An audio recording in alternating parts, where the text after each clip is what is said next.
Sometimes a home is simply an address.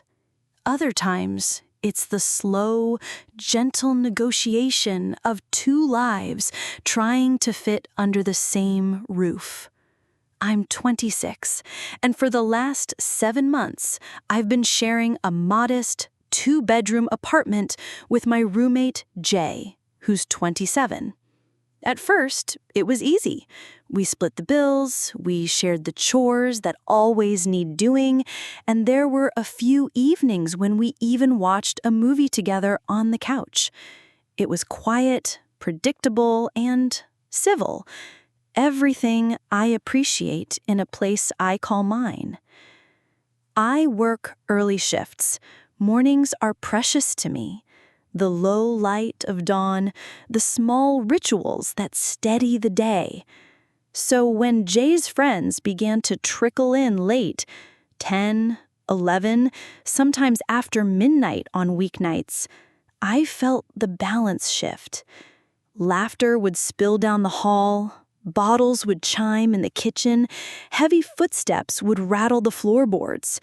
It wasn't mean or cruel, just loud in a way that took away the calm I needed. So I set a simple boundary. I didn't shout. I didn't make a scene. I made a small sign, polite with a smiley face, and I stuck it on the fridge. Please, no guests after 9 p.m., it said. It felt reasonable to me. It felt fair. Jay laughed. He snapped a picture and sent it to someone. A little joke at my expense. 1 PowerPoint away from a mental break, he wrote. He left his phone on the table and I saw the message. I remember how small that laugh felt in my chest, how it folded a corner of my room into something unfamiliar. I didn't say anything that night. I just remembered. After that, it seemed a game. Jay's friends started arriving deliberately after 9, gathering like they were daring me to move. Soft voices, then bolder laughter, then the comment I heard as clear as a bell. Let's see if he comes out again.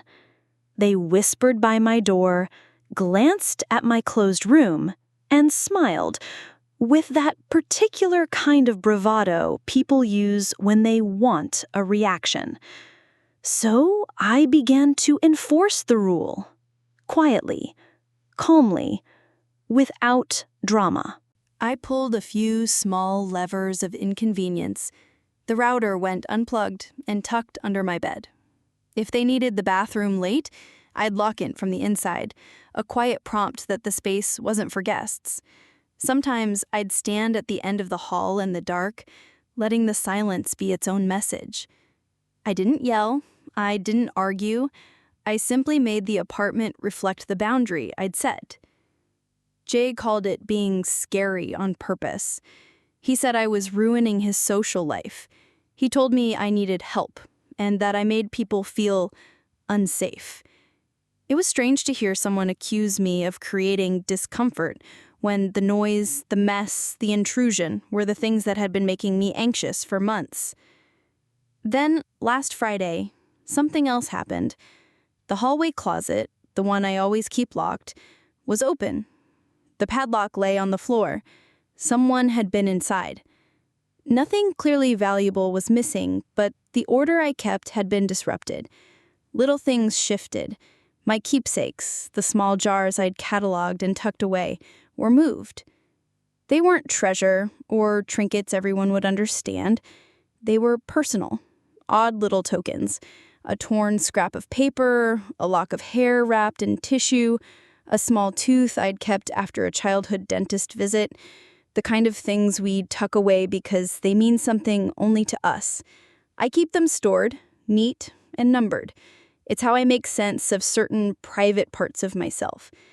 Seeing them out of place felt like someone had not only been in my things, but had touched my quiet.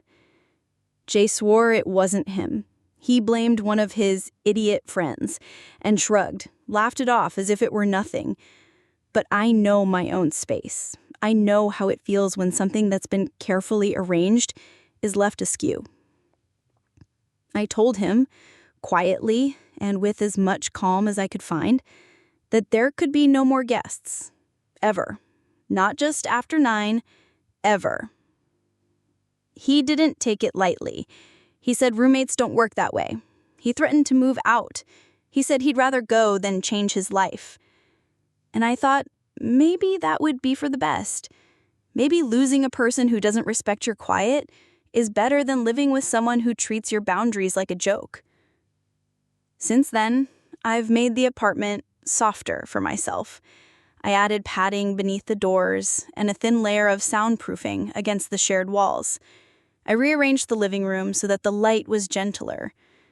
Jay has been oddly still, quieter than he used to be, and there's a small, steady relief in that hush. I don't know whether he's finally learning to respect the silence or if he's stewing in resentment. I don't know if his friends will come back tomorrow or if the padlock will remain on that closet. What I do know is this: a home is a collection of small agreements. It's not a place devoid of noise or laughter, but it is a place where the people who live there learn how to carry one another's needs. For me, that means early mornings and soft endings to the day. For him, it meant late nights and loud company. We found a middle for a while, and then we didn't. Maybe I was too strict. Maybe I should have spoken up sooner, in a gentler way, or knocked on fewer doors.